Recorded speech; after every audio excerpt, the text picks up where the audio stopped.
Plus de toi, Jésus.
Que la chair fasse silence, car nous voulons nous connecter réellement à toi.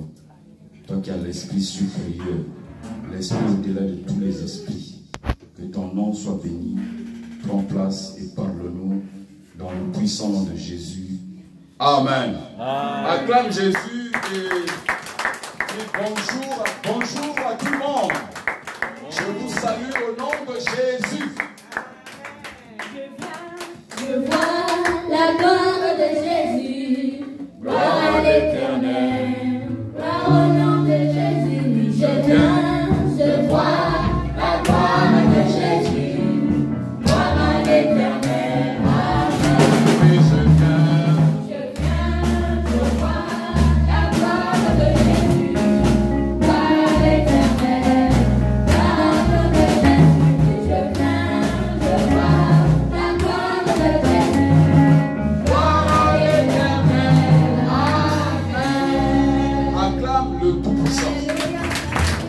Viens pas connaître là ici, alléluia. Ah ouais, ça sert à rien, il n'y a aucun homme qui est mort pour toi. Dieu a été plus puissant que toi et moi.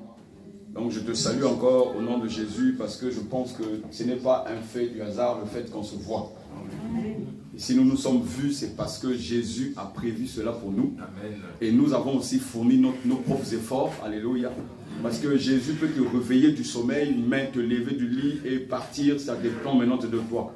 Les pieds t'appartiennent. Jésus t'a renouvelé le souffle de vie, maintenant c'est à toi de manifester. Il y en a plein qui se sont réveillés, qui ont préféré changer leur programme et faire autre chose. Mais nous, Dieu nous a fait grâce de maintenir notre programme. C'est ça aussi la volonté de Dieu. Alléluia.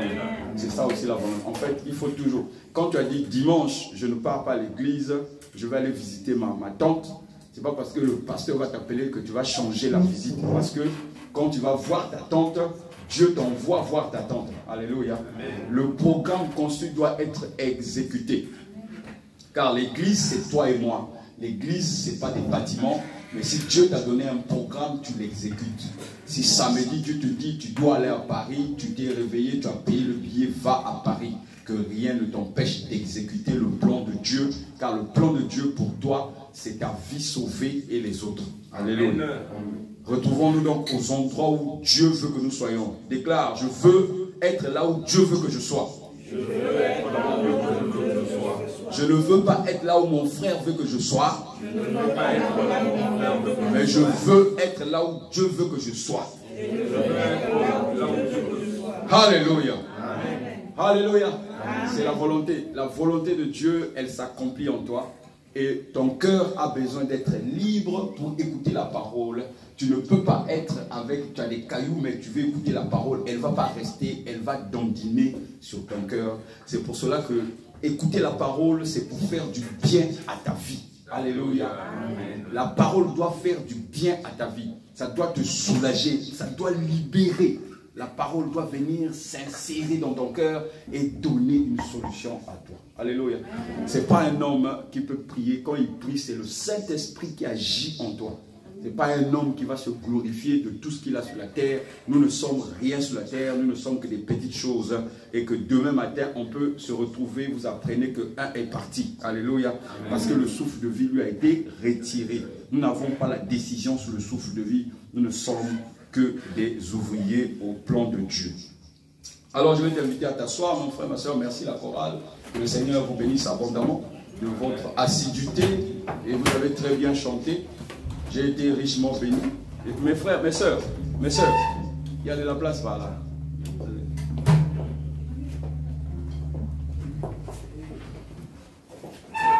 Vous aimez aller au fond. C'est bien le fond, mais quand il y a une place, il y a une place. Emmanuel, il y a une place là. Assieds-toi. Jésus est roi pour toi et moi. Jésus n'est pas venu sur la terre pour les justes et les plus bons. Parce que, à quoi ça sert de modifier quelque chose qui a vaincu de tout? Ça ne sert à rien. Dieu ne peut pas modifier quelque chose qui a vaincu de tout. Enfin, je sens un peu l'obscurité. On a été. Moi, j'aimais ça pour lire. C'est pour lire la Bible. Parce que si tu es venu, j'espère que tu as ta Bible. Pour celui qui n'a pas la Bible, bah, cherche ta Bible parce qu'on va faire l'exercice de la lecture de la parole. Alléluia. Parce que toi et moi, on sait très bien que deux fois, on n'arrive pas à prendre et à lire notre propre Bible qu'on a achetée au marché. Nous sommes dans la suite donc de notre prédication du mois de juin. Et nous étions donc dans la foi et la régénération par le Saint-Esprit, c'était le thème du mois de juin. Et nous sommes rentrés dans des luttes internes. Et nous avons vu la dernière fois, qu'est-ce que nous avons vu?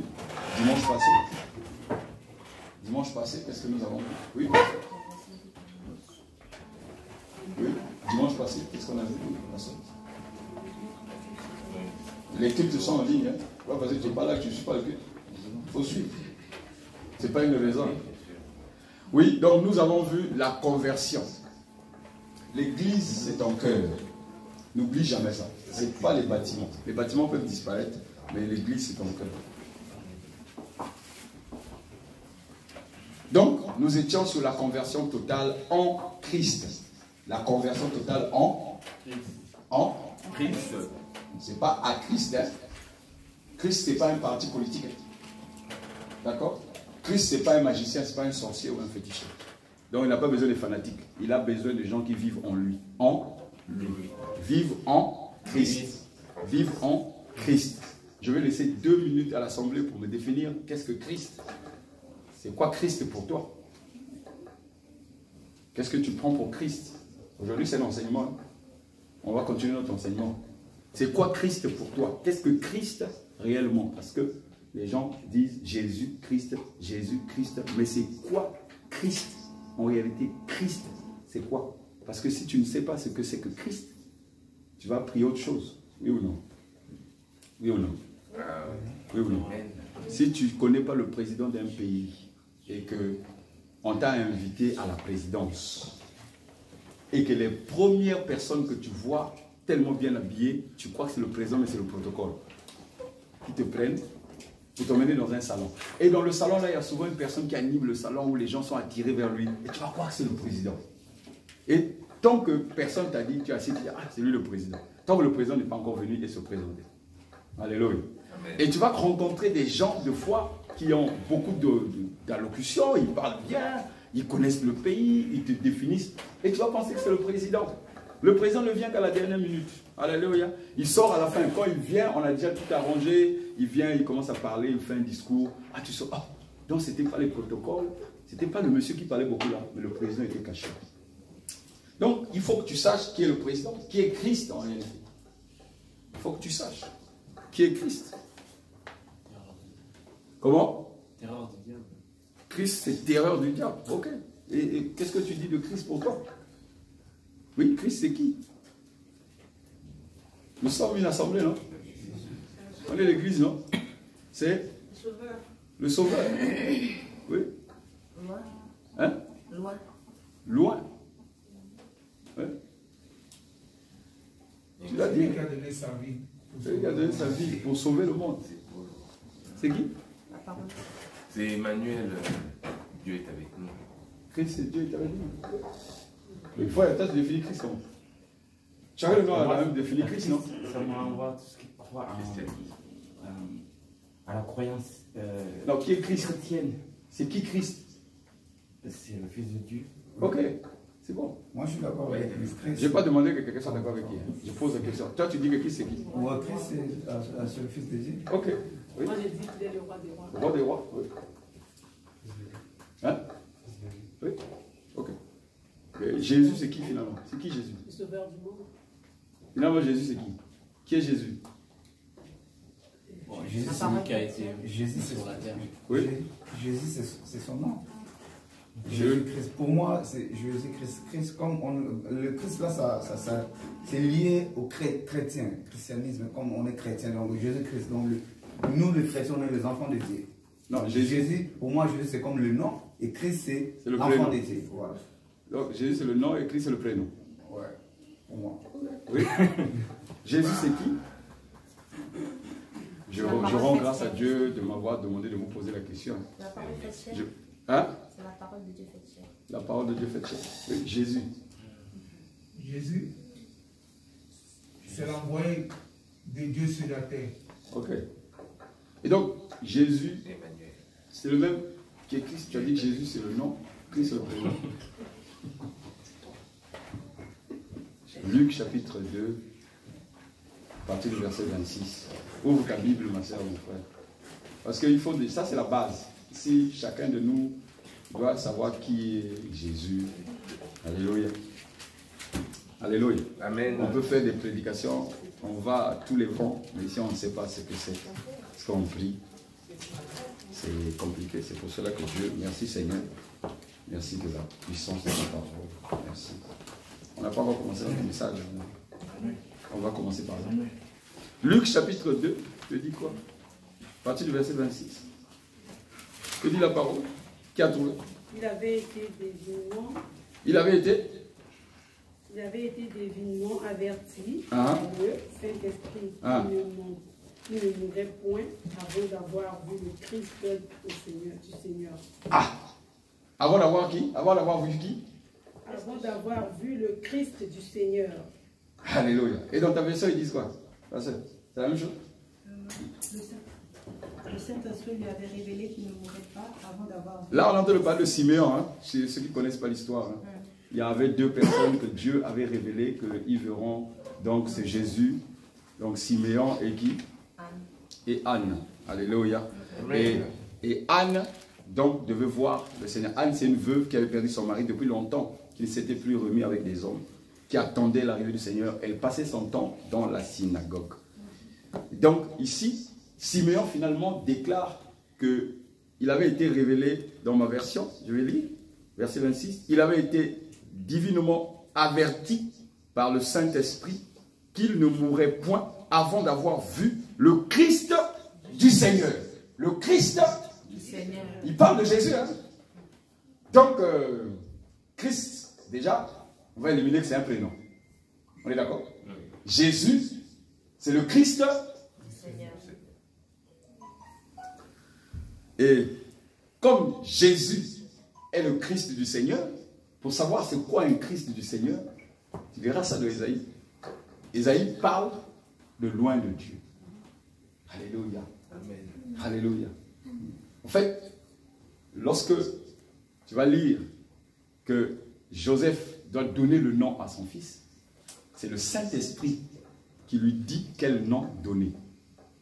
On revient dans Luc 2. Tu dois connaître ton Seigneur, c'est qui, mon frère, ma soeur. Tu dois le connaître. Ok? Il faut le connaître, que personne ne te montre. Que personne ne te... Que personne ne te...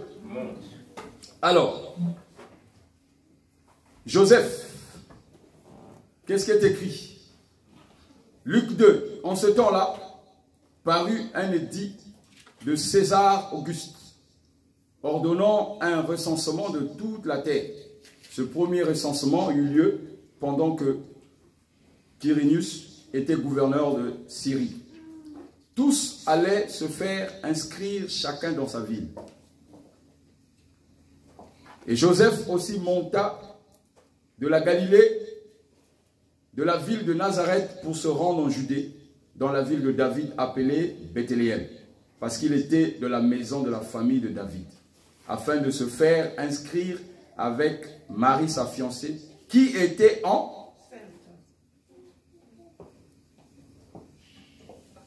Alléluia. Amen. Qui était en? Enceinte. Est-ce que Joseph a gobé le fait que Marie soit enceinte? Non. Qu'est-ce qui s'est passé?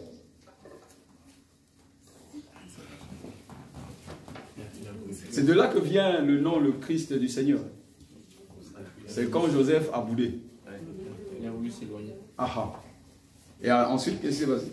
Dans Luc 1, on n'est pas loin. L'ange lui a apparu pour lui dire que cet enfant vient de Dieu. que, non, naîtra. Parce que les mots ont un sens. Hein. L'ange lui a apparu pour dire quoi? L'ange a apparu pour lui dire que cet enfant naîtra de... Voilà. Or, c'est quoi le Saint-Esprit? Le Saint-Esprit, c'est l'onction de Dieu. On est d'accord? Un chien ne peut mettre au monde que des chiens. Ok? Un gorille ne met au monde que des gorilles. Donc, le Saint-Esprit, qui est patron de la sémence, parce que la femme ne porte que la sémence, elle ne fait rien du tout avec, puisque la partie de l'ovaire, il n'y a que 1 sur 1000 qui arrive pour s'accrocher au sang de l'homme. C'est la tête du produit qui frappe dans l'ovaire, qui coupe tous les pans pour que plus jamais certains ovaires viennent s'accrocher. Et donc, la femme porte. Donc, le Saint-Esprit, c'est lui le porteur de la sémence. Il vient sur Marie. Et c'est le Saint-Esprit qui est propriétaire de la grossesse. C'est ça le Christ. Le Christ que tu pries là. Jésus, c'est le Christ du Seigneur. Alléluia. Ce n'est pas Jésus, non, prénom Christ. Non. C'est Jésus.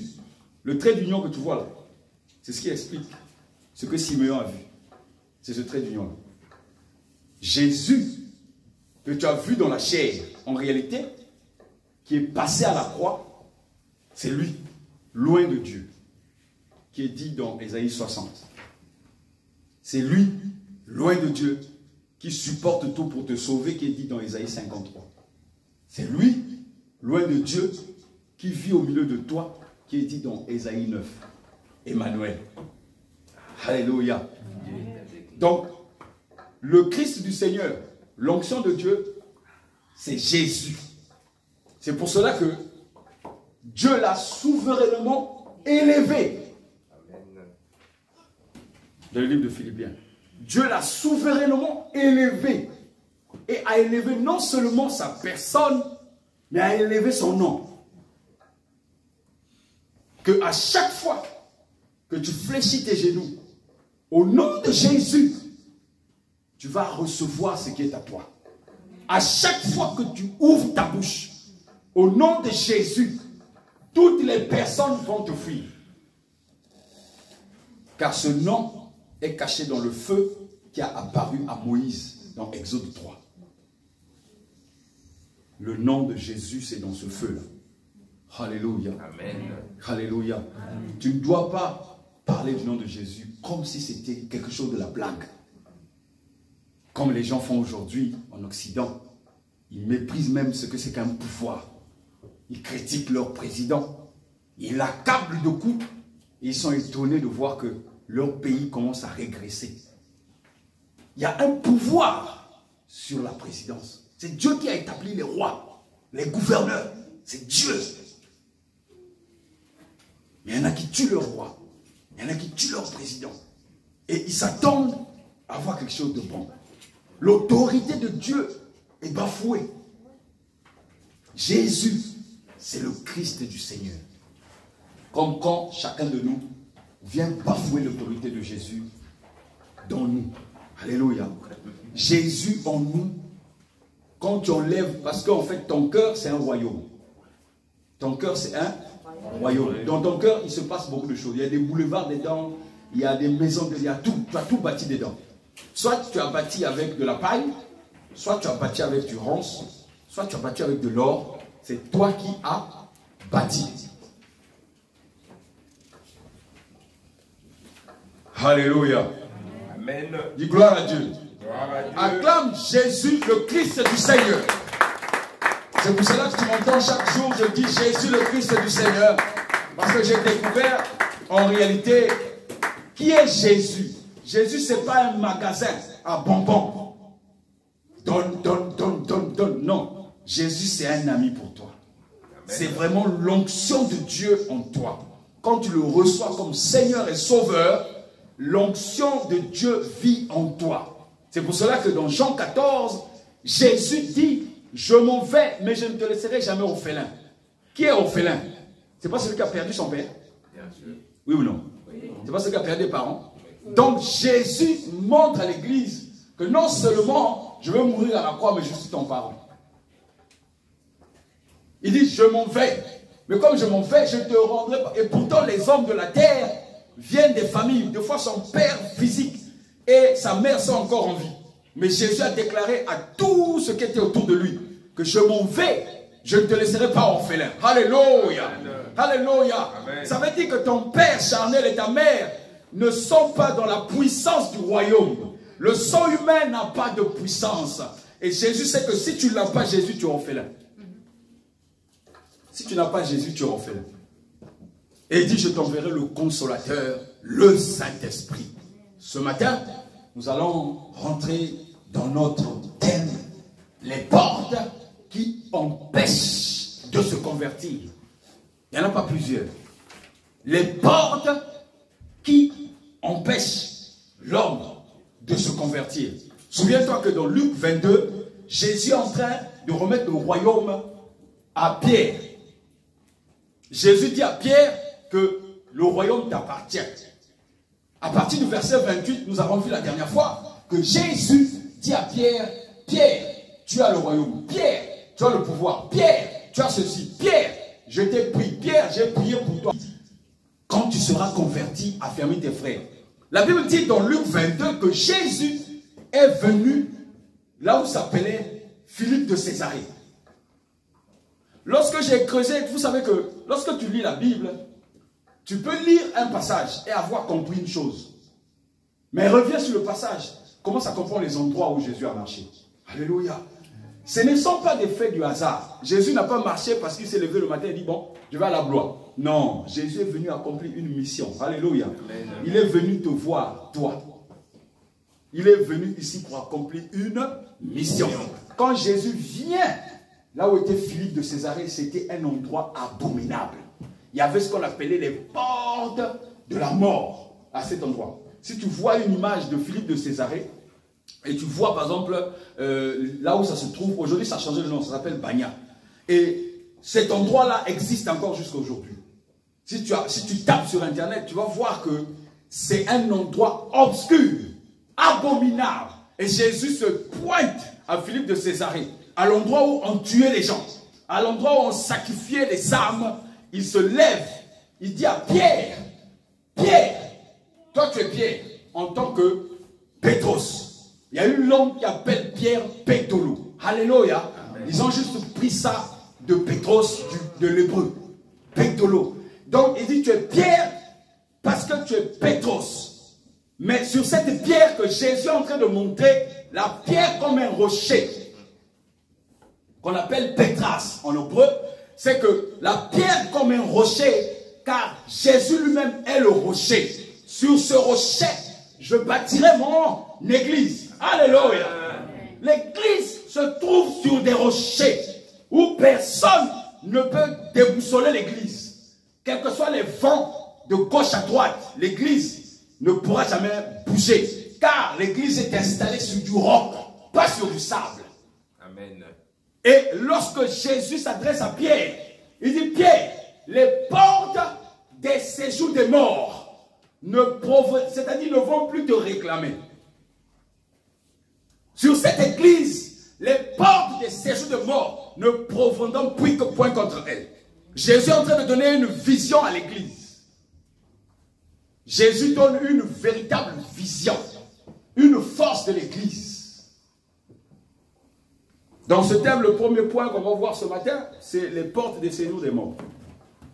Accroche-toi, attache ta ceinture, que Dieu te bénisse. Amen. Alléluia. Je sais que des fois, tu peux penser que les portes des séjours des morts, C'est peut-être les tombes, non, les tombeaux. Oui ou non? Non, non, c'est pas les tombeaux, les portes, c'est pas les cimetières, non. Ça peut arriver, hein. Vous savez que mon peuple périt par faute de connaissance. Tout ce que l'homme aime, c'est les guérisons, les miracles. En un moment, quelqu'un qui est malade, ton frère est malade, par exemple. Toi, tu pries beaucoup. Ton frère ne priait pas.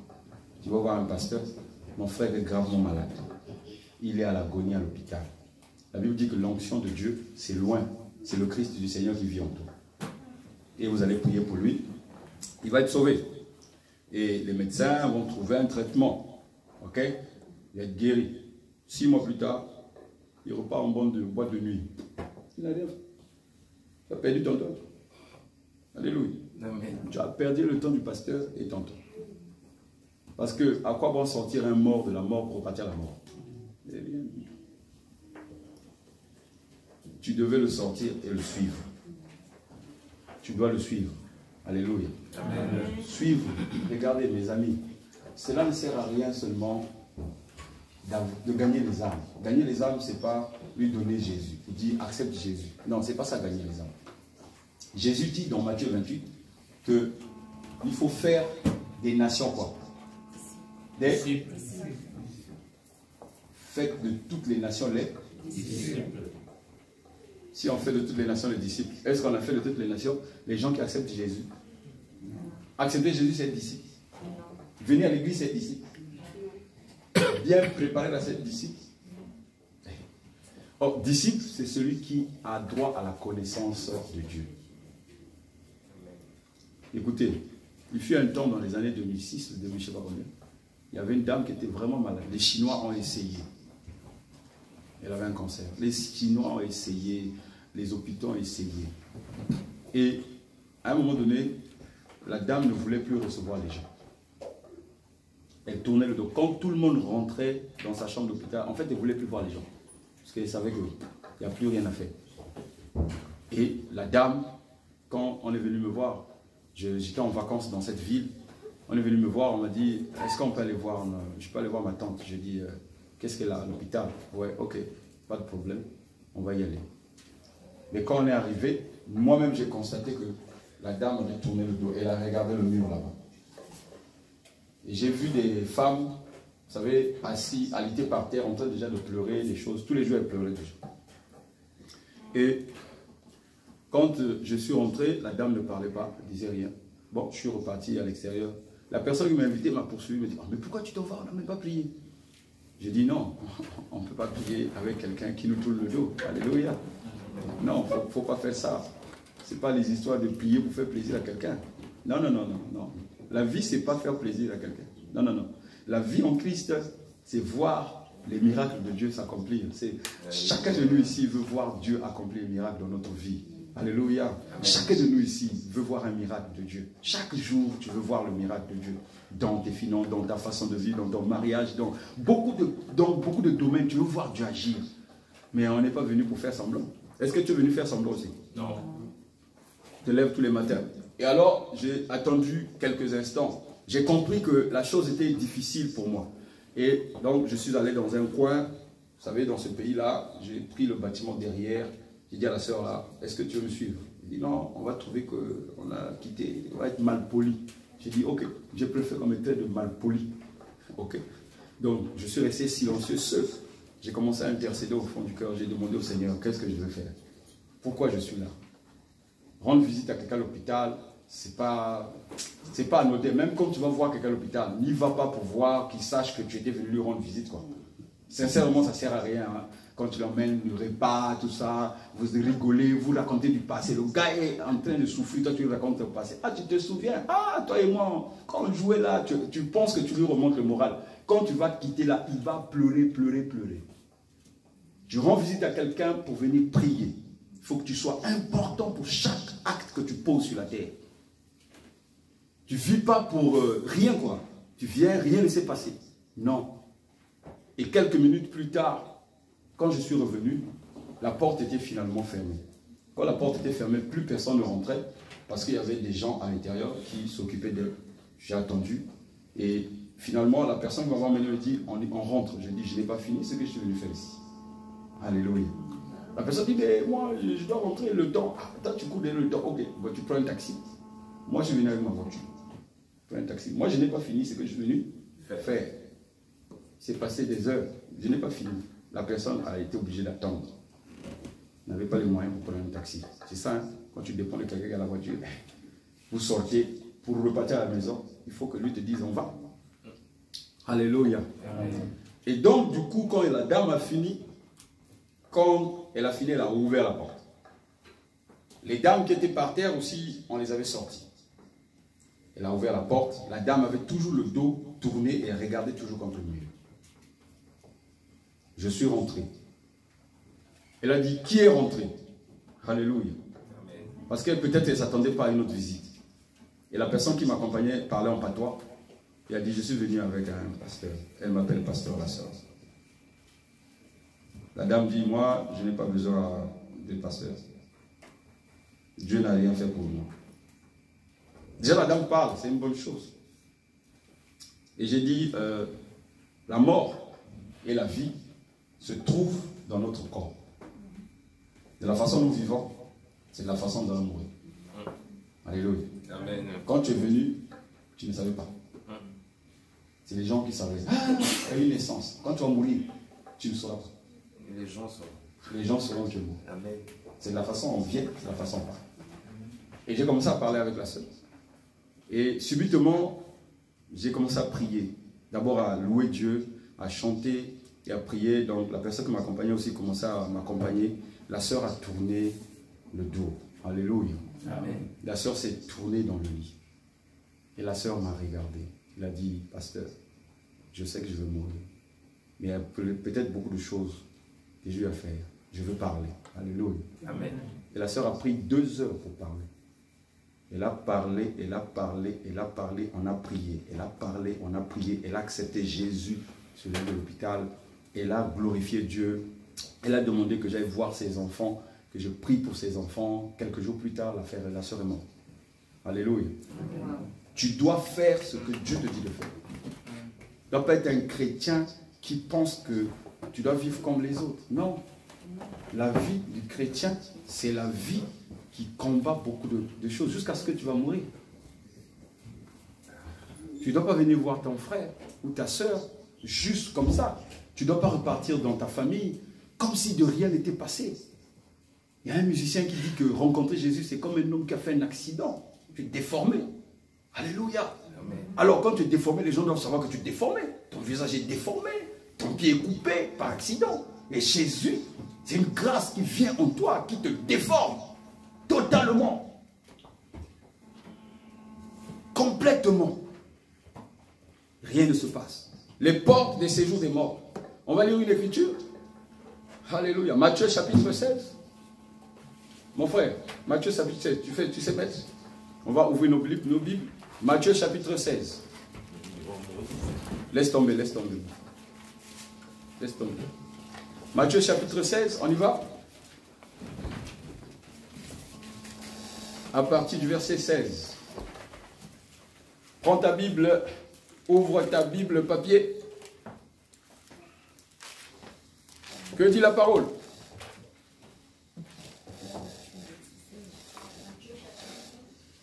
Matthieu 16, à partir du verset 15. Qu'est-ce qui est écrit? On y va?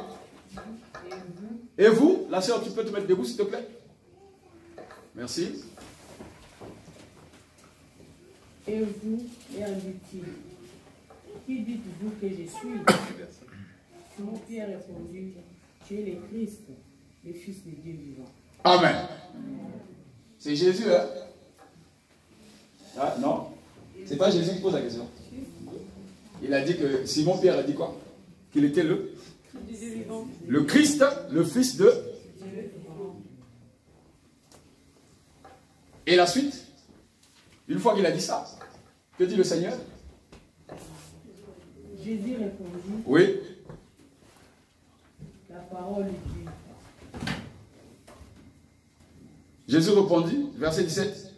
Jésus répondit, la parole lui dit, tu es heureux, Simon fils de Jonas, car ce ne sont pas la chair et le sang qui t'ont révélé cela. Ce ne sont pas la chair et le sang qui t'ont révélé cela, n'est-ce pas? C'est mon Père qui est dans les cieux. C'est mon Père qui est dans les cieux. C'est-à-dire que... Ah, c'est pas mon ma soeur, merci. Acclame la parole. C'est-à-dire que mon Père, qui est Dieu, est descendu et rentré dans Pierre, oui ou non? Oui ou non? Donc Dieu peut rentrer dans n'importe qui. Oui ou non? Et Dieu donc est rentré dans Pierre, a révélé à Pierre que ce sang, Jésus dit c'est pas le sang, quand il dit c'est pas le sang et la chair. Hein? Parce que nous sommes dans les portes qui empêchent l'homme de se convertir. On verra ces deux parties-là qui empêchent l'homme. Et Jésus dit c'est pas le sang et la chair. Ça veut dire que le sang et la chair ne peuvent pas te révéler que Jésus est le Christ du Seigneur. Oui ou non? Oui ou non? Oui. Donc, est-ce que Jésus dit ce n'est pas le sang ni la chair qui t'ont révélé cela? Donc, c'est Dieu dans les cieux qui a révélé à Pierre, Simon, que Jésus est le Christ, le Fils du Dieu vivant. Ce n'est pas ton Père, ce n'est pas le sang, ce n'est pas la chair, c'est rien du tout. C'est l'Esprit de Dieu qui te révèle que je suis fils de Dieu. Alléluia. Donc, ça veut dire qu'un chrétien qui marche dans la chair ne peut pas arrêter les portes des séjours des morts. La suite même dit, verset 19, que dit le verset 19? Que dit le verset 19? Je te donnerai les clés du royaume des cieux. Mon frère, tu n'as pas de Bible. Je te donnerai les clés du royaume des cieux. Et ensuite, ce que tu liras sur la terre sera lié dans les cieux. C'est en fait, si tu veux comprendre l'église de Dieu, c'est Matthieu 16. Ce que tu liras sur la terre sera lié où? Dans les cieux. Et pourquoi tu ne lis pas? Pourquoi tu ne fais pas l'exercice de lier, de lier, de lier? Ce que tu lieras sur la terre sera lié dans. Et la suite dit quoi? Et ce que tu délieras sur la terre sera délié dans les cieux. Et pourquoi est-ce que les choses qui couvrent ta vie te lient, tu es incapable de les délier? Tu as reçu le pouvoir, l'église. Église. Parce qu'il a dit, tu es Pierre, Pétro, sur cette pierre, Pétra, le rocher, je bâtis mon église. Toi, tu es bâti sur le rocher. Alléluia. Amen. Jésus, c'est le rocher. Tu es bâti sur le rocher. Et il dit, tant que mon église est bâtie sur le rocher, ce que tu vas lier sera lié dans les cieux. Ce que tu vas délier sera délié. Nous avons ce pouvoir. Les portes des séjours de mort, la suite dit quoi? Les portes des séjours de mort. Les portes des séjours de ne vont pas faire quoi? Les portes des séjours de mort ne feront pas quoi? Les portes du séjour des morts ne préventeront point contre toi. Et qu'est-ce qu'il va faire? Si les portes sont donc mises sous ses pieds, qu'est-ce qu'il fait Jésus? Qu'est-ce que Pierre va faire? Qu'est-ce que Pierre fait? La suite. Verset 10. Alors Pierre le prit à part. Non, verset 19. Je te donnerai ces clés. Tout ce que tu accueilleras, la terre aura accueilli. Verset 20. Puis Jésus interdit, oui, à ses disciples de dire qui que ce soit qu'il était le. Tu as déjà vu quelqu'un qui a reçu de l'or ou qui a reçu un virement de 100 millions d'euros? On va commencer à dire aux gens. Tu as déjà vu ça? Même ton propre salaire, là, tu dis ça aux gens? Non, je te pose la question. Non. Non. Et donc, Jésus... Ça a l'air un caractère secret. Donc, Jésus, c'est un secret, oui ou non? Jésus, ce n'est pas un cadeau. Ce n'est pas pour toi. Toi, tu n'as pas encore atteint l'autre bord, tu vas commencer à le donner. Tu vas dire, bon, j'ai fini, c'est bon, prenez pour vous. Jésus dit, jusqu'à ce que je parte, vous ne donnerez pas le secret qui je suis. Est-ce que les gens, quand ils ont reçu un petit pouvoir, Ils sont pas orgueilleux qu'on sache qu'il a le pouvoir. Non, je pose la question. Oh. Alléluia. Les portes des séjours de mort ne proviennent point contre toi. Qu'est-ce que les portes des séjours de mort? Ésaïe chapitre 14. À partir du verset 12. Les portes des séjours des morts. Ésaïe 14 te dit quoi? Lisons notre parole. Monsieur, tu as ta Bible papier? Il faut chercher là-dedans.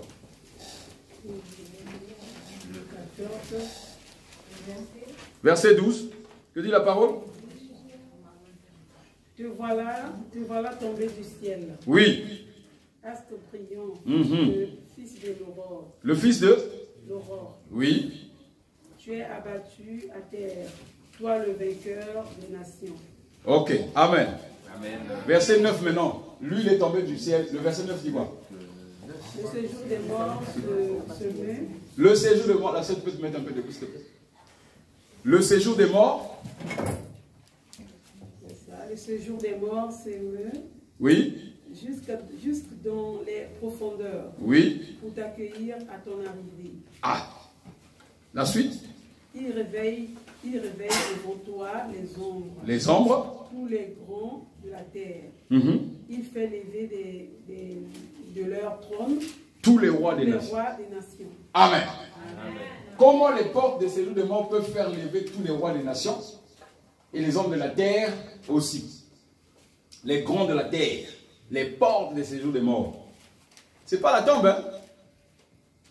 Nous vivons, quand Jésus dit l'église, que les portes des séjours de mort ne préviendront point contre toi. Ça veut dire que c'est pendant que tu vis.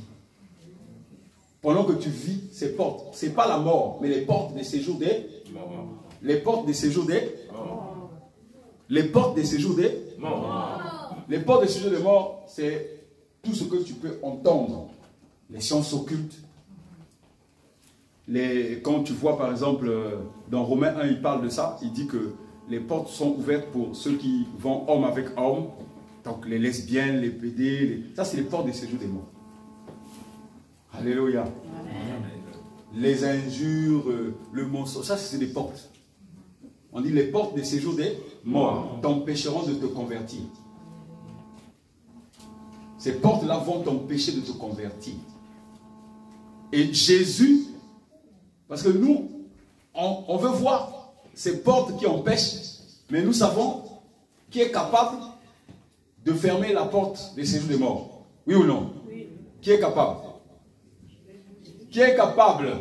Jésus. Qui a la puissance de fermer les portes des séjours des morts? Jésus. Apocalypse 1, verset 17. Jésus dit, j'ai la clé.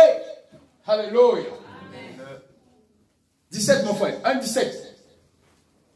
1, 17. Apocalypse 1, 17. Qui a trouvé? Apocalypse 1, 17. Quand je le dis. Ma soeur, il faut se mettre un peu debout parce que c'est la parole qu'on lit. Hein? Merci beaucoup. Quand je le dis. Oui. Je tombais à ses pieds. Je tombais à ses pieds. Comme mort. Il posa sur moi sa main droite. Sa main droite. Ok. En disant, oui. Ne crains point. Ne crains point. La suite. Je suis le premier et le dernier. Je suis le premier et le premier et. Non, quand la sœur je suis le premier et le dernier. La suite dit quoi? Il dit encore quoi? Et le vivant. Le vivant. J'étais mort. J'étais mort. Donc lui-même est passé par la mort. Ensuite. Et voici, je suis vivant. Et voici, je suis vivant. Siècle des siècles. Alléluia. Amen. Alléluia. Amen. Alléluia. Amen. Alléluia. Remets-nous ça au tableau. Apocalypse 1, verset 17. À cet homme en service. Merci. Donc, lui, il a la clé de la vie et de la mort. De la vie et de la mort. Il a la clé de la vie et de la mort. Donc les portes de ces jours de mort ne peuvent pas t'impressionner si tu es sur ce rocher qui est Jésus. Amen. Tu ne peux pas aller vers ces portes si tu es sur le véritable rocher. En réalité, ces portes, c'est de la paille. La Bible dit, quand je le vis, je tombais à ses pieds comme mort. Alors il posa sa main droite sur moi en disant, n'aie pas peur, moi je suis le premier, le dernier. La suite, mon frère. La suite. Le vivant, j'ai été mort, voici je suis vivant pour l'éternité, je détiens, tu n'as pas lu la partie là, la sœur. Je détiens quoi? Je détiens quoi? Les clés de la mort. Et du séjour de mort. Je détiens quoi? Les clés de la mort et du séjour de mort. Là, Jésus est déjà passé à la croix. Là, il est en train de se révéler à qui? À l'apôtre Jean, sur l'île de Patmos. Jean voit un ange. Jean tombe à ses pieds. Et Jésus est en train de parler. Je suis le premier et le dernier. Le seul capable de détruire les portes des séjours des morts. Le seul. Jésus. Nous avons vu que Jésus, c'est le Christ du Seigneur. L'onction de Dieu. Alléluia. Lorsque tu rencontres des personnes comme, je vais prendre un exemple, on va parler de nos frères dans d'autres obédiences, c'est que les musulmans, les orthodoxes. Quand tu les rencontres, tu dis, toi tu pries qui? Tu dis, je prie Dieu. Tu dis, ah oui, voilà, on est ensemble, on prie le même Dieu là.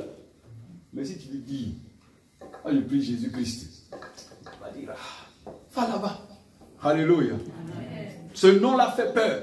Quand tu parles de Jésus-Christ dans une famille occultiste, soit ils vont te tuer, soit ils vont te bannir.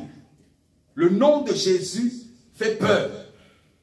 Juste pour ce nom. Lorsque Paul est devant Gaius, il est donc devant le Sanhédrin.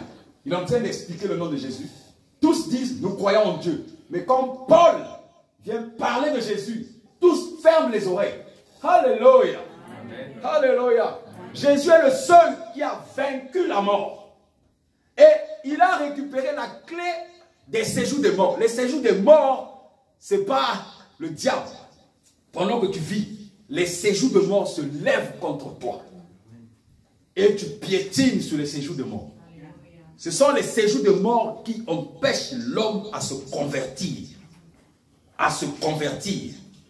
Les séjours de mort se lèvent dans des couples. Le séjour de mort se lève dans ta propre vie, dans des familles. Les séjours de mort sont levés dans la maison de Jacob. Alléluia. Amen. Les frères ont voulu tuer Joseph, leur petit frère. Ils l'ont pris. Ils étaient en train de se chamailler. Les séjours de mort sont arrivés. Ça avait commencé par la mort de Rachel. Parce que Rachel avait pris le fétiche de son père Laban et l'avait mis dans ses parties intimes pour le cacher. Elle ne croyait pas au Dieu de Jacob, mais croyait à ses fétiches. Il y a beaucoup de gens qui prient, mais qui ont encore des petits gris-gris. Non, on m'avait fait comme ça, c'était pour moi. Le bracelet, on m'avait donné. Ce sont des idoles. Et Rachel est morte à cause de ça. Des petits gris-gris qu'elle mettait dans les lieux intimes. Et quand Rachel est morte, il s'est suivi des morts dans la maison de Jacob. Dieu les a lâchés. Alléluia. Amen. Les portes des séjours de mort se sont soulevées contre eux. Parce que quand Dieu te lâche, oh, c'est le diable qui prend la relève. Les portes prennent la relève. Tout prend la relève.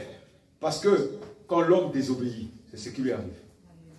Il faut que Dieu revienne pour te libérer. Ce matin, tu sauras, tu sortiras d'ici pour comprendre les portes qui combattent ta vie et qu'est-ce qui empêche que tu avances réellement. Tu fais le rond-point. Il y a beaucoup de gens, ils avancent. Des fois, ils vivent une période heureuse. À un moment donné, c'est le déclin. Et il met encore du temps. Il reprend encore la période cyclique là. Heureuse. Un moment, c'est le déclin. La Bible dit que nous irons de gloire en gloire. Gloire en gloire, c'est monter, monter, monter. Gloire en gloire, c'est pas monter, descendre, monter, descendre. Ça n'existe pas avec Jésus. Avec Christ, tu ne peux pas être à l'église. Aujourd'hui, demain, tu n'es pas à l'église. Là-bas, tu es à l'église. Demain, tu n'es pas à l'église. Demain, tu es à l'église. Tu as des raisons. Mais ta vie, elle est en lambeau. Le diable tient ta vie. Ses portes sont devant toi. T'empêche à avancer. Le samedi, toujours, au moment où tu ne t'attends pas, c'est là où on t'invite. Et quand on t'invite, tu veux bien faire ta présence pour honorer les hommes. La Bible dit honore ton frère. Honore. C'est-à-dire, tu viens lui rendre la révérence. Et puis, au moment où tu veux te lever pour partir, il commence à te retenir. Et toi, tu restes là. Tu dis, genre, à cause de mon frère, il est 23h. Minuit. Tu es conscient que demain, tu vas aussi célébrer ton Dieu. Tu vas honorer les hommes, tu célèbres ton Dieu.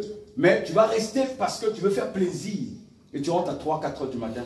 Demain, tu ne peux pas être à l'église. Ce n'est pas possible. Tu ne sais pas que c'est une porte de séjour de mort qui s'est levée contre toi. Parce que tu as décidé de prier. Tu as décidé de consacrer ta vie à Jésus. Il y a beaucoup de portes qui se lèvent devant nous. Dans le cadre du travail, dans le cadre de la famille. Il y a plein de portes qui se lèvent. Même dans ce qu'on appelle les promotions. Il faut faire attention avec les promotions. Les promotions dans le cadre du travail. Il faut que tu questionnes Dieu. Est-ce que la promotion là, ça va me détruire ou pas? Nous savons aujourd'hui que l'argent est le nerf de la guerre. Alléluia. L'argent d'abord, quand tu en as dans ta poche, ça te rend orgueilleux. L'argent te parle. L'argent te dit dépense-moi. Oui ou non? Oui ou non?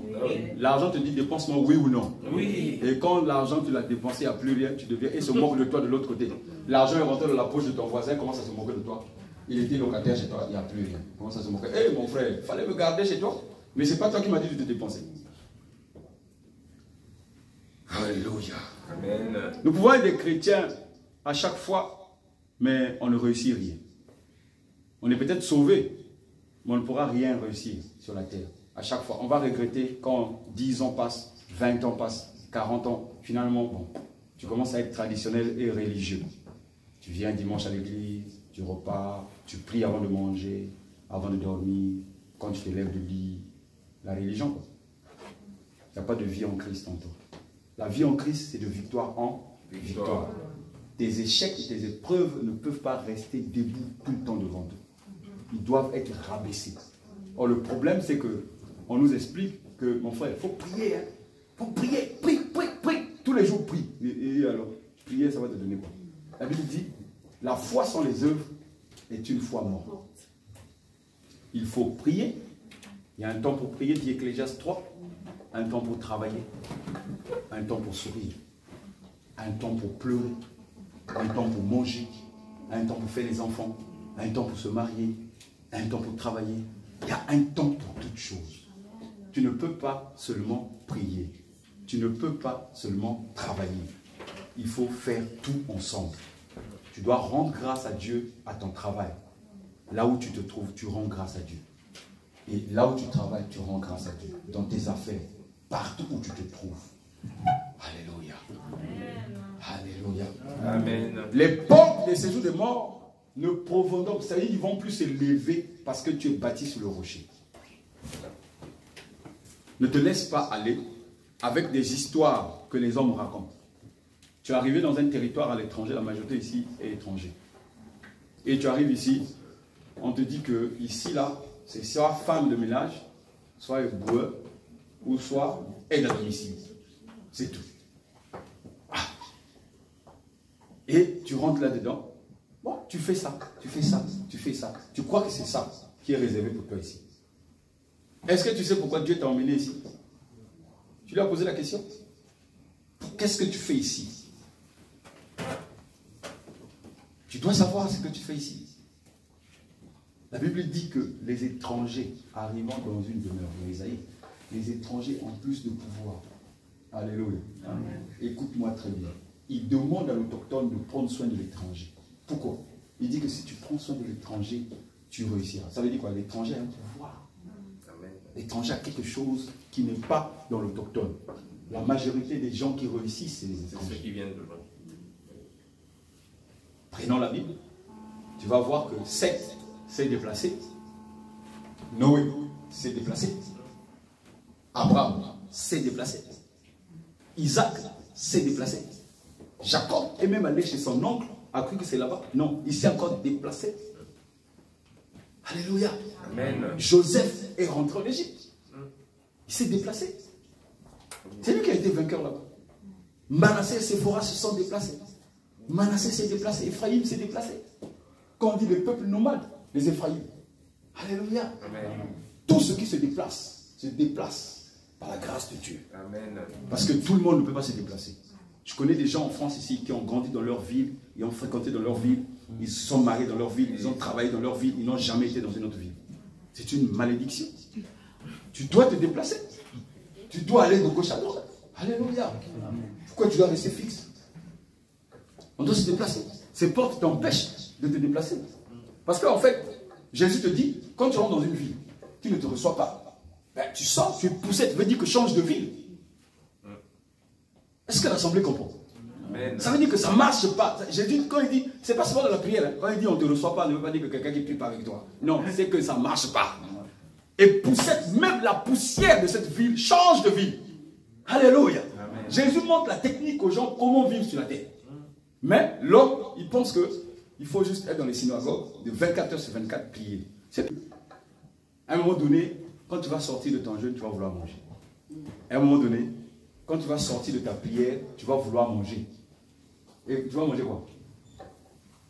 Qu'est-ce que tu vas manger? Non, dis-moi ce que tu vas manger. Les cailloux? Non. Jésus mangeait quand il sortait de ses jeûnes, de ses prières. Il mangeait. Il savait que ça va, il faut travailler. Vous pensez que quelqu'un qui n'a pas besoin de t'aider pour vivre sur la terre va avoir 12 disciples. Il en a nommé parmi les 12 disciples un ministre des Finances. Il va trouver l'argent. Il a nommé quelqu'un d'action sociale. Il a nommé quelqu'un de la communication, André. Il a dit le responsable, ici c'est Pierre. Il a donné un responsable. Il dit toi tu t'occupes de ça, toi tu t'occupes de ça. Lorsqu'il a fallu donner à manger aux 3000, aux 5000, c'est le petit, André connaissait que le petit avait du poisson et du pain. Le Seigneur a dit, mais nourrissez-les vous-même. Il a dit, mais n'avons-nous pas grand-chose avec les 200 deniers? Jésus dit, qu'est-ce que vous avez? André sort les pains et les poissons. Il dit, c'est ce que le jeune là en avait dans son sac. C'était son repas. Le Seigneur a multiplié le repas. La multiplication des pains, ce n'est pas dire que je veux prendre le pain, je veux commencer à émietter, multiplier ça. La multiplication des pains, c'est dans des revenus. Amen. C'est ce que Dieu veut. Dieu veut que tu puisses grandir de gloire en gloire. Que tu ne puisses pas quémander, démonder. Et lorsqu'une situation t'arrive, c'est toi qui réagis tout de suite avant que les gens n'arrivent. Alléluia. Tu ne peux pas être appelé. Écoutez, j'ai parlé avec un frère vendredi et je suis en train d'écrire une prédication sur la mission et ce que Dieu pourvoit. La moisson et la mission. J'étais en train de lui donner l'extrait de cela et je vous le donne, je vous le partage. C'est que Dieu me dit que je ne peux pas envoyer quelqu'un en mission sans lui donner ce qu'il va faire pour la mission. Alléluia. Amen. Il me dit, avant que je ne crée une mission, avant que la mission ne soit créée, j'arrange tout pour la mission. C'est ce qu'il a fait, il m'explique, c'est ce qu'il a fait pour tout homme sur la terre. Il a tout arrangé, et il a mis l'homme pour la mission. Il a dit quoi? Cultiver la terre. Assujettir. Il a mis 5 missions à l'homme. Dominer. Genèse chapitre 2. Dominer. Il donne des missions, il ne donne pas des missions aux hommes qui n'ont rien. Écoutez, mais ce n'est pas possible. Même si demain, Dieu peut te parler dans une révélation, il va pourvoir à ta mission. Tu ne peux pas, s'il n'y a rien, tu t'arrêtes. Va pas faire le monde en train de faire des levées de fonds pour faire ceci, faire cela, pour évangéliser. Les gars, mettez dans le panier, hein, sinon on ne va pas évangéliser. Donc en fait, Jésus donc est bête, hein. Il est pauvre. Alléluia. Je prêche l'évangile comme ça m'a été prêché par Christ lui-même. Je ne suis pas passé dans une école de théologie. Je sais que beaucoup de gens pensent que je suis passé dans une école de théologie. Je suis passé nulle part. Ni à côté d'un homme en train de m'enseigner. Non. Vous entendrez peut-être un jour les gens dire ça, mais jamais. Je suis passé aux côtés du Saint-Esprit. Amen. J'ai été appelé pour accomplir une mission. Alléluia. Amen. Prêchant dans le désert ou parmi les foules, je ne change pas ma prédication. Amen. Je prêche la vérité. Alléluia. Amen. Et je souhaite que nous soyons ensemble dans cette mission noble. C'est une mission de gloire. L'argent n'a même pas de valeur. L'or n'a pas de valeur devant cette mission de gloire. Alléluia. C'est pour cela que ce matin, ces portes-là, nous allons les briser. Déclare, je brise ce matin. Je brise ces portes. Je n'ai jamais vu quelqu'un qui déclare et qui est assis. Il faut qu'on te dise, mets-toi debout. Il faut que tu prennes les habitudes. Hein. Les déclarations, il faut te mettre debout. Alléluia. Amen. Tu dois te lever, te mettre debout. Déclare ce matin. Dans le puissant nom de Jésus, je brise les portes des séjours des morts. Que ces portes viennent de ma famille. Que ces portes viennent dans la ville dans laquelle je suis. Je prends autorité sur ces portes. Au nom puissant de Jésus. Je prends autorité ce matin. Devant les murmures, les choses qui m'attirent, et je brise toutes choses qui se lèvent contre moi au nom de Jésus. Je brise les portes qui s'ouvrent. Que ce soit la nouvelle technologie. Que ce soit dans le milieu du travail. Tout ce qui ne confesse pas le Saint-Nom de Jésus. Je refuse et je renonce à ces portes. Au nom puissant de Jésus. Je brise les portes de séjour des morts. Je prends autorité maintenant. Par le pouvoir qui m'a été légué. De lier et de délier. Je lis ce matin. Au nom de Jésus. Tous les liens des portes de séjour des morts. Au nom de Jésus. Même si ces liens sont en moi. Je renonce à ces liens ce matin. Au nom de Jésus. Au nom de Jésus. Au nom de Jésus. Je détruis ce matin toute forme de séduction. Au nom puissant de Jésus. Et je prends autorité une fois de plus devant les portes des séjours des morts qui s'élèvent contre cette église, qui s'élèvent contre mon frère et ma soeur. Au nom de Jésus, je brise, je brise, je brise, je brise, je brise, je brise, je brise, je brise, je brise, je brise. Au nom de Jésus, brise mon frère, brise, élève ta voix, brise, brise, brise. Au nom de Jésus-Christ de Nazareth, Père éternel, Seigneur, par brisons, Seigneur, par le chien de mon papa, tout le Seigneur est nous l'avons maintenant, Seigneur, retiré tout ce que nous désirons,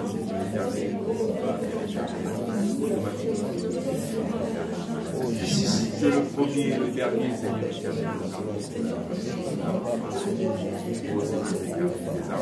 que toutes ces portes, Père éternel, des armées, des jours de mort, Père éternel, soient brisées au nom puissant de Jésus. Que le sang s'il a coulé sur les otages des armées, je parle de barrières, sur ces portes, Père éternel, qui nous empêchent, Père éternel,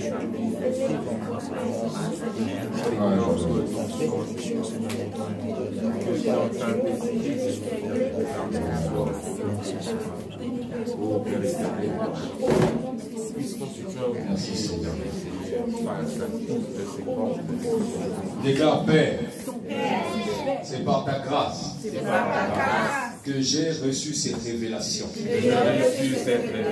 À chaque fois que j'agis mal, ce sont ces portes qui se sont levées.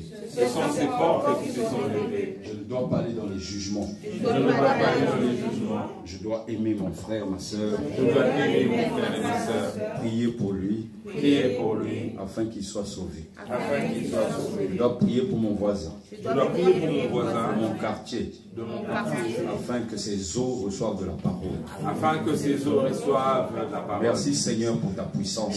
Merci Seigneur pour ta puissance. Et pour ta gloire. Et pour ta gloire. Au nom de Jésus.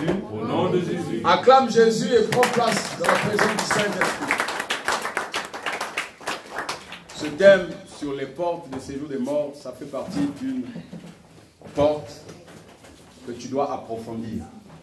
Alléluia. Amen. Relis bien Matthieu 16 et tu comprendras que tu dois approfondir. Tous les jours, ces portes se lèvent.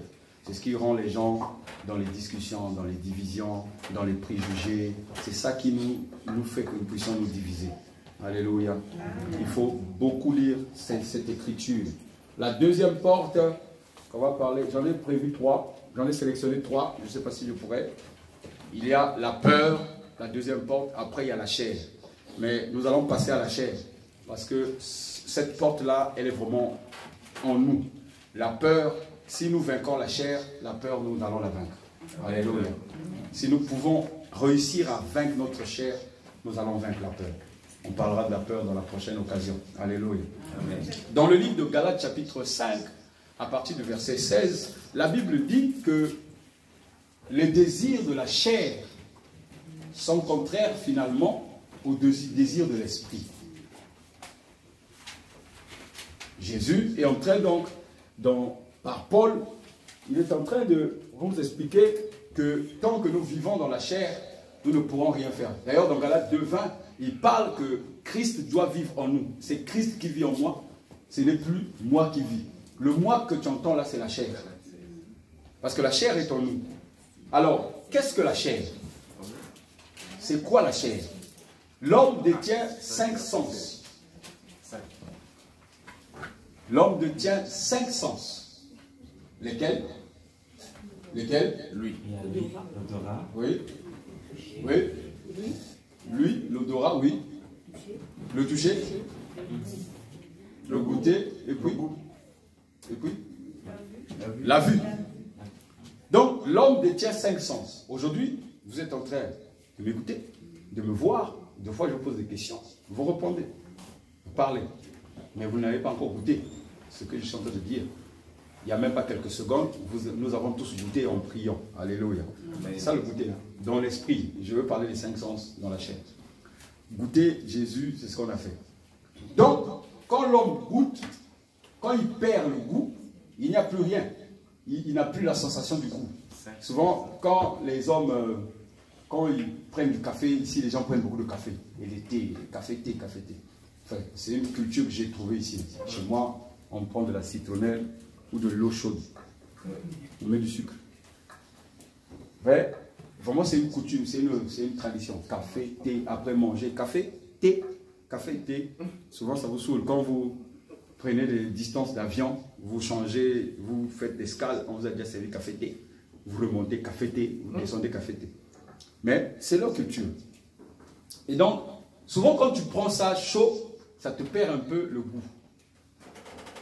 Tout le monde ici, là, sait maintenant comment sa bouche sent. Oui ou non? Qui ne sait plus? Qui ne sait pas? Qui n'a pas mis le masque ici? Dès que tu as mis le masque, tu sais comment ta bouche sent. Ah, ça c'est ma bouche, ça. Ma bouche, là, ça sent mauvais. Hein? Oui ou non? Avec le masque. Mais soyons fiers de dire ça. Oui ou non? Ah, parce que c'est la première partie qui pourrit hein, quand l'homme meurt. C'est la langue. Parce que la langue est beaucoup utilisée. Même quand tu ne parles pas, tu parles. La langue. Elle est associée à l'appareil digestif, la langue. Et donc, le goût, quand tu le perds, tu perds le goût, tu n'as plus la sensation des choses. Tu as envie de retrouver ton goût. D'ailleurs, pour la maladie qui vient qui est en train de sévir le monde aujourd'hui, ils disent que tu perds même la sensation du goût. N'est-ce pas? Ok. Et donc, du coup, tu perds aussi l'entendement, tu n'entends plus, tu n'écoutes plus. Mais la chair est liée à ces 5 sens. La chair est liée à ces 5 sens. C'est la partie du corps la plus puissante qui a le pouvoir de feu. Parce que vous entendez parler que la langue a un pouvoir de feu. Dans le livre d'Éphésiens, la langue a un pouvoir de feu, n'est-ce pas? La langue peut embraser une forêt. La langue peut dire des choses, sauver un peuple, mais aussi embraser. Si une personne qui ment, qui fait un faux témoignage, on va aller arrêter le frère, on va le tuer. Ok? La langue a un pouvoir. Donc, Dieu veut nous emmener à nous détacher des 5 sens de ce que nous sommes. Et pour se détacher des 5 sens, il faut mourir. Ce n'est pas au nom de Jésus que tu te détaches de ça. Alléluia. Amen. Il faut passer par la mort. Épreuve difficile. Il faut passer par la mort. Dans le livre de 1 Corinthiens, chapitre 15, à partir du verset 11, on va nous parler du fondement qu'on a vu ici, qui est toujours Jésus-Christ. Or, Jésus-Christ, quand il est né, il a passé 30 ans. Jésus rentrait dans des synagogues comme toi et moi. Ok? Jésus venait dans les mêmes synagogues. Parce qu'à l'âge de 12 ans, vous vous souvenez de l'histoire, que les parents de Jésus, Joseph et Marie, sont partis, ont oublié Jésus dans la synagogue. Et ils sont revenus trouver Jésus en train de parler au milieu des docteurs, des sages. Ils ont trouvé une sagesse dans sa bouche. Alléluia. Ça veut dire qu'il y allait déjà. Est-ce que les gens mouraient, oui ou non? À son époque, là, quand il avait 12 ans, les gens mouraient, oui ou non? Les gens tombaient malades. Il y avait des démons. Oui ou non? Ça n'a jamais arrêté. Chaque homme qui est passé, on a chassé, on a lié, il est parti, ils sont restés. Et donc, jusqu'à 30 ans, Jésus rentrait dans des endroits où il y avait des veillées, dans des endroits où il pouvait manquer le vin, dans des endroits où les gens avaient faim. comme toi et moi. Alléluia. Jusqu'au jour que Jésus, à 30 ans, passe au Jourdain. Lorsque Jésus passe au Jourdain, Jésus change d'identité. Jésus meurt dans les eaux. Et Jésus revient à la vie. La Bible dit que lorsque Jésus pria, le ciel s'ouvrit. Jusqu'aujourd'hui, le ciel est toujours ouvert. Ne t'inquiète pas. Tu ne vas pas forcer à ouvrir le ciel. Il est ouvert. Peut-être que tu ne le vois pas. Si le ciel n'était pas ouvert, toi et moi, on n'allait pas prophétiser. On n'allait pas proclamer l'évangile. On n'allait pas recevoir de Dieu. Quand Jésus, le ciel est ouvert, Jésus est sorti de l'eau. C'est ce qu'on appelle le baptême de repentance. Le baptême d'engagement. On ne t'emmènera pas à la croix. À la croix, tu vas recevoir la résurrection. Parce que Jésus, qui ne guérissait personne, qui ne chassait pas les démons, une fois mort, a tué les 5 sens. Plus de sentiments, plus de peur, plus rien du tout. Il ne sent plus rien. Tu peux le provoquer, Jésus va avancer.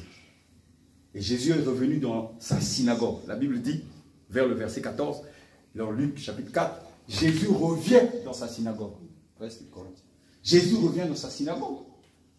Et dès que Jésus entre dans la synagogue, ce qui prouve qu'il n'est plus du monde. Alléluia. Amen.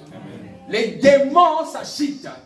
Alléluia. Amen. Jésus est devenu une nouvelle personne. Amen. Les choses anciennes ont été enterrées dans les eaux. Il est devenu une nouvelle créature. Dieu dit, celui-ci est mon fils. Tu n'as lu nulle part où Jésus est sorti des eaux et est allé faire une fête. Le baptême, ce n'est pas une joie. C'est que là commence la nouvelle vie en Christ. Alléluia. Amen. Ça veut dire que les portes des séjours de mort vont se lever. La mort va se lever, les ennemis vont se lever. Mais qu'est-ce que toi et moi on fait? On passe dans les eaux, on enterre la chair. Et laisse-moi enterrer, hein. Ça veut dire qu'on peut la déterrer. Oui ou non? Tu n'as jamais vu des corps qu'on exhume? Qu'on fait l'autopsie pour savoir il est mort de quoi? Donc tu as seulement enterré. Hein. Tu ne l'as pas brûlé. Il dit enterre ta vie. Oui ou non? Et donc quand tu sors des eaux, beaucoup refont des fêtes. Ils jubilent le fait d'avoir battu. Donc, à la même minute, le diable t'a attrapé et t'a remis. Et tu allais reprendre ta chair et tu l'as mis là. Moi là, j'ai un caractère terrible. Hein. Si tu me fais ceci, moi je te réponds. Alléluia. Tu n'es jamais mort. Tu es passé par les eaux de baptême. À la même minute, tu es sorti de l'eau de baptême. Tu allais récupérer ta chair. Il faut mourir. Il faut que tu meurs. Mourir, ce n'est pas facile. Si tu ne meurs pas, tu vas toujours refaire les mêmes erreurs, les mêmes choses, les mêmes bêtises, les mêmes trucs. 3 ans après. Tes yeux vont toujours être là, briller derrière les femmes. Comme ça. Dès que tu es avec un frère, tu fais semblant. Vous savez, il y a une histoire qui raconte qu'il y avait un père et un fils. Le papa, il dépasse une belle femme. Le petit, comme il avait 18 ans, il vient d'arriver dans le monde, il regarde. Ah, papa, t'as pas vu? Il dit non, on va. Le vieux a vu. Alléluia. Le vieux a vu, mais il veut montrer que, non, petit, il ne faut pas regarder, ça sert à rien. Mais quelques jours plus tard, le petit a trouvé le vieux avec la dame dans un ganda. Qui avait vu? Ouais, voilà. Normalement, ces choses doivent quitter ta vie. Tu dois sentir que tu n'as plus ces sensations. Tu n'as plus les sensations de vouloir avoir, de vouloir... tu n'en as plus. Ces sensations n'existent plus en toi. Quand tu vois une soeur ou un frère, c'est les frères de l'église. Tu es ferme. Tu as la fermeté. La fermeté, ce n'est pas dur. Hein? La fermeté, c'est dans les décisions. Avec ton cœur. Parce que la première chose que tu détruis, c'est ton cœur. Le désir vient du cœur, naît du cœur et monte au cerveau. Alléluia. Tu dois détruire ces choses-là. Tu dois lire la parole et avancer avec Jésus. Et lorsque Jésus est sorti, il vient maintenant nous parler de 1 Corinthiens 15. Paul reçoit comment l'homme peut-il mourir. Comment peut... C'est pas possible. Quelqu'un qui vit avec vous, 2 jours plus tard, il dit maintenant, je suis devenu chrétien. Oh, le monde va dire, mais tu es un farceur. Oui ou non? Même les gens, quand tu vas repartir, vont dire, arrête, toi et moi, il n'y a pas une semaine là, on faisait ceci, cela. Les personnes vont croire en toi. Mais celui qui a vécu ça, c'est qui? C'est toi, dans le secret. C'est pour ça que le monde ne peut pas croire. Or, le monde va commencer à croire quand le changement va commencer à arriver. Si tu avais l'habitude, après 15 heures de sortir, tu ne sors plus. Les amis, quand ils viennent chez toi, ils emmènent leur bouteille, tu leur laisses boire. Tu dis, moi, je ne bois pas. Parce que ça m'a détruit. Alléluia. Le changement ne peut pas venir en toi si tu changes de femme chaque jour. Ça, c'est pas, tu n'es pas chrétien. Tu n'es pas encore mort. Il faut mourir une bonne fois pour toutes. Tu dois faire ton choix. Tu ne dois pas être quelqu'un qui répond aux gens, qui insulte, qui veut aussi démontrer la force intérieure. La chair n'est pas encore morte. Jamais un mort, je le dis toujours, ne peut répondre à un SMS. Il est mort. Quand vous allez à la morgue, le mort, même si vous le torpillez le doigt, il ne va pas vous répondre. Il est mort.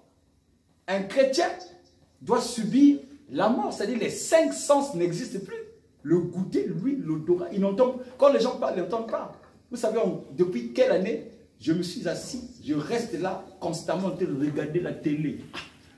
Quand je vois les gens comme des robots.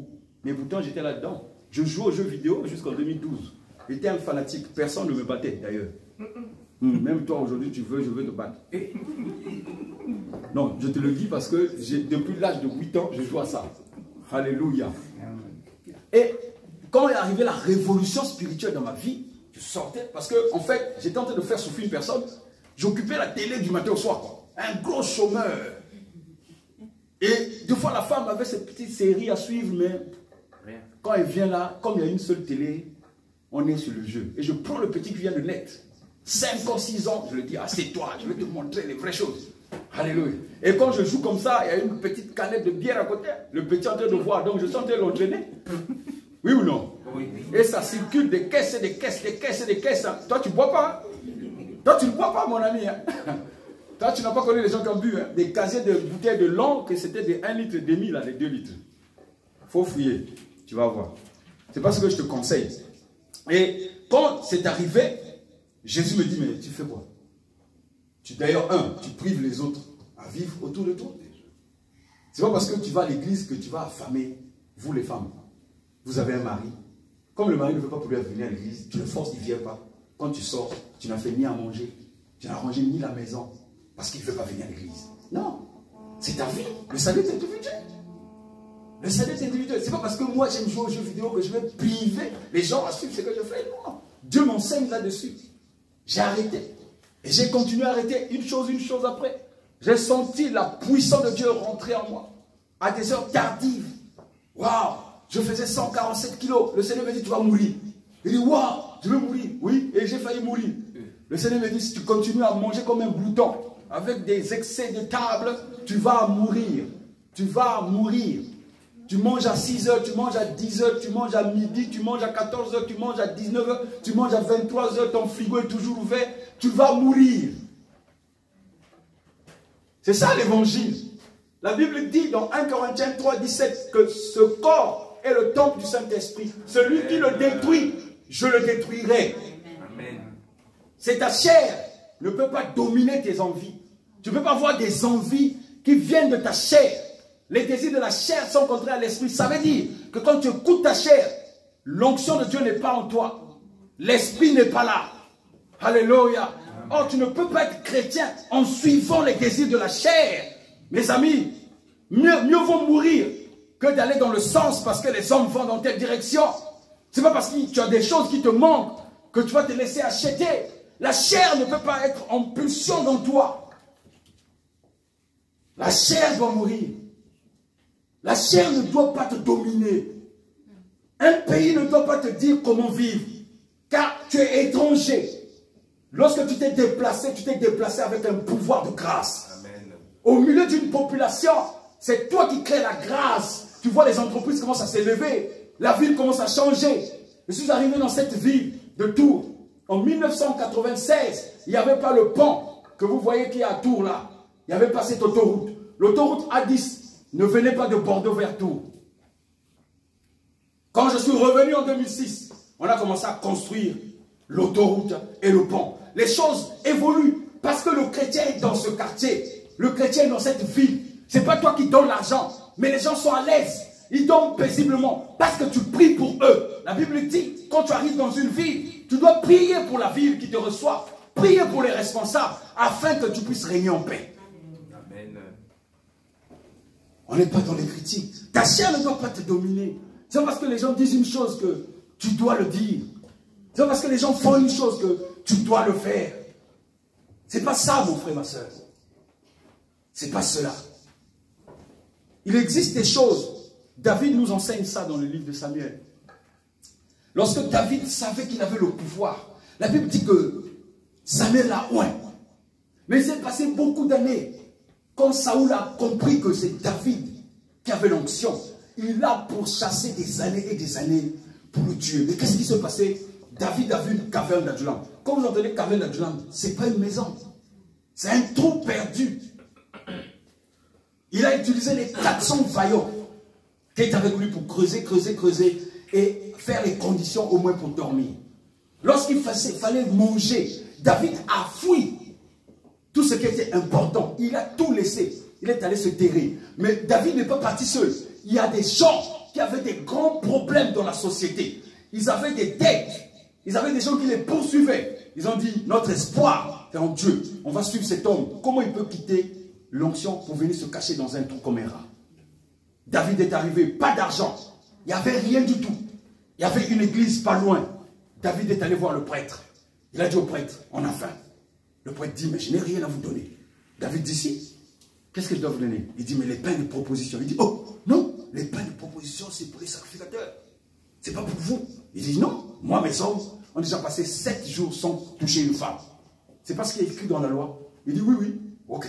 Ces hommes sont restés fidèles à Dieu. On a prié pendant 7 jours. Le prêtre a dit, entrez, mangez. Ce n'était pas une interdiction. Est-ce que ce n'était pas une interdiction? Mais par ta foi, l'interdiction, c'est pour la chair. Lorsque tu vis en esprit, l'interdiction tombe. La loi tombe. La loi est creusée, enterrée. Parce que l'esprit est venu vaincre ta chair. À chaque fois que quelqu'un peut te menacer pour que tu puisses repartir vers la chair, ton esprit va te régénérer chaque jour de ta vie. C'est pour cela que Dieu dit, le Seigneur dit que même si ta chair, ton corps se détériore, veut t'attirer, mais ton esprit se renouvelle de jour en jour. N'y va pas poursuivre les choses de la terre. La terre va t'engloutir, dit Esaïe. Ça va t'engloutir. Ça va empêcher ta conversion. Alléluia. Amen. Bref, que ce soit eux ou que ce soit moi, voilà le message que nous proclamons et voilà aussi ce que nous avons cru. Verset 12, mon frère. Or, si nous proclamons que le Christ est ressuscité, comment quelques-uns parmi vous peuvent-ils prétendre qu'il n'y a pas de résurrection des morts? Parce que c'est le langage que les hommes te font comprendre. Nous sommes tous pareils. On est tous la créature de Dieu. Ça, c'est pas faux. C'est écrit dans le livre de Genèse. Démon aussi est une créature de Dieu. Satan aussi est une créature de Dieu. A été créé par Dieu. Mais les fils de Dieu ne sont pas, toutes les créatures de Dieu ne sont pas fils de Dieu. Enfant de Dieu, c'est celui qui a reçu Jésus comme Seigneur et Sauveur, qui ne combat plus la chair, ne combat plus le sang. Tu ne combats plus ton frère que tu vois, mais tu combats les esprits qui sont derrière. Amen. D'où viennent les querelles? D'où viennent les luttes? D'où viennent les doutes? Pourquoi doutes-tu? Pourquoi tu as des doutes à chaque instant? Pourquoi tu as des querelles? Pourquoi tu penses que tu ne peux pas réussir ton projet? Pourquoi tu penses que ce que tu es en train de faire ne va pas réussir? Pourquoi? Qui a le monopole, la clé de la vie? Ce n'est pas Jésus.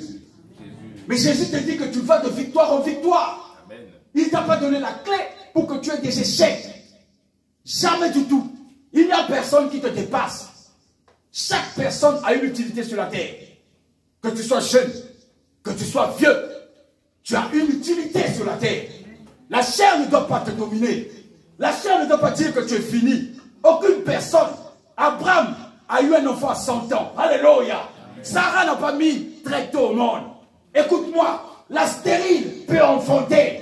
Même quand les hommes, les médecins ont dit qu'elle ne va jamais enfanter, la stérile va enfanter. Le chômeur trouvera du travail. Et un homme se mariera. Alléluia. Alléluia. Les limitations ne sont pas avec toi.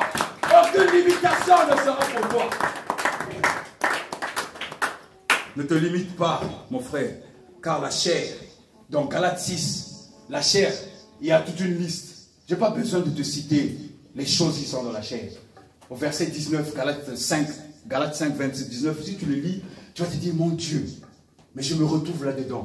Non, non, mets ça au tableau, mais ça ne doit pas t'effrayer. Jésus a les clés de la mort et des séjours des morts. Il a les clés qui dominent sur ta chair. Tu es capable de fuir. Il y avait un homme qui vivait avec une femme en France que j'ai connue, à Niort. C'est vers Poitiers là-bas. Cette femme dominait. Cette femme avait beaucoup d'emprise. C'est-à-dire, comment je peux dire, spirituellement parlant, il y avait de l'emprise. Ce jeune-là vient d'arriver, comme toi et moi. On venait d'arriver, on était étudiants. Moi, j'ai trouvé ma chambre au campus. Lui n'est pas venu comme étudiant. Il est venu comme un passeur. Donc, il faut qu'il refasse sa vie. Et moi, j'avais ma chambre d'étudiant à La Rochelle. Et lorsqu'il me voyait, on se retrouvait toujours en face de l'île de Ré. Tout le temps, on se retrouvait là. Avec un chien. Il avait un chien tout le temps à 16h, 17h. Il avait toujours le chien. Et le gars, il me dit, toi, tu fais quoi? J'ai dit, je suis étudiant et tout. Et après, on discutait. Ah. Mais je dis, mais pourquoi tu sors toujours avec ton chien? Pourquoi tu sors toujours? Il ne voulait jamais me dire. Et un jour, je ne sais pas ce qui m'a pris. J'ai commencé à lui dire, est-ce que tu connais un endroit où on prie ici? Il dit, oh, prier, toi tu pries. Je dis, bon, quand j'étais au Congo-Brazzaville, je priais. On allait à l'église, les dimanches. C'est là où on rencontre les gens. Parce que pour moi, l'église, c'était un endroit où on rencontre des gens. Alléluia. C'est un endroit où on se fait des amitiés. Mais lorsque vous n'avez pas éteint votre téléphone, la sœur, c'est un oubli, j'espère. Alors, lorsque j'ai vu le jeune, il a commencé à me dire que à partir de 16h, sa compagne lui exigeait de sortir le chien, qu'on appelle les promenades, pour qu'il fasse son besoin. J'ai dit, quoi? Il m'a dit, non, je vais t'inviter à la maison. D'ailleurs, pour venir, j'ai mis du temps, parce qu'il fallait qu'il négocie, que je vienne là-bas. Et le jour qu'on a dit, tu peux venir, quand je suis arrivé, j'étais assis, j'étais très jeune, j'avais même pas la vingtaine. Et j'étais assis, lui aussi, on était promotionnels. La personne avait peut-être le double, le triple de mon âge. Et était là, en train de dandiner, manger ses huîtres, tout ça. Je suis sorti de là, dégoûté. C'est-à-dire, écoutez, il y a beaucoup de choses qui m'ont dégoûté dans ma vie. Mais j'espère que toi aussi, il y a des choses qui t'ont dégoûté. Je suis sorti de là dégoûté, j'ai dit, au fur de chemin, je commence à parler de ceux. J'ai dit, on ne peut pas quitter son pays, venir faire des études, et s'embarquer dans ce genre de situation. J'ai dit, Seigneur, mais c'est pas possible. C'est pas possible. Il faut aider mon ami. Quelques jours, je ne le voyais plus. Je ne le voyais plus à cette place-là. Un jour, à La Rochelle, je me promenais dans le marché. Je l'ai vu. J'ai dit, oh, comment ça va? Oui, ça va. Mais tu viens plus, non? C'est bon, on a changé les heures.